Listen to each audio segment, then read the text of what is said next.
What is more realistic, at least that applies to Olentangy, is fair funding. That's making sure that the per pupil funding that Olentangy is getting matches at least what the private schools are getting. And when you add up the administrative funding and the auxiliary funding that private schools get, you're getting about $1,300 ahead. Olentangy is getting half of that per pupil aid. $600, give or take. Give or take. That was my #1 ask in this operating budget. I lobbied our finance chairman about it. I lobbied the speaker and our leadership team about it. And actually, in the previous biennium, before I was a legislator, Andy Brenner actually got it all the way through, got it onto the governor's desk.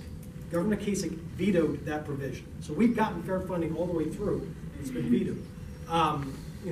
Back then, we were in a better place economically in this state. We were able to add another $850 million in additional school funding aid back for fiscal years 15 and 17. It was a much different story this past year.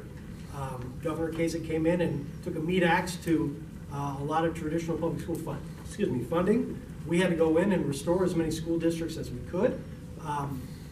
Many of them we got back to zero, or we got them a little bit of an increase. It's nothing that I'm terribly proud of, but I'm committed to working on fair funding. That was something that Andy and I teamed up with to do an amendment to the budget. We're trying to get it in. The political will is there.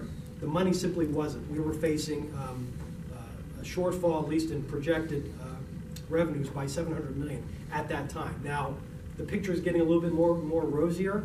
I'm very confident that when it comes around next year, we're going to fight for it again, and then we'll get it. I'm part of a school funding work group that Bob Cupp has put me on, State Representative Bob Cupp. I'm working on the technology aspect of it. Let's find out how much technology needs to be available to each and every student, and we're going to apply that all to the overall base cost. But one of the recommendations that has been offered is fair funding, and also let's uncouple the charter school funding from the traditional public schools. So that way you disconnect and you don't have these two entities that are kind of pitted against each other.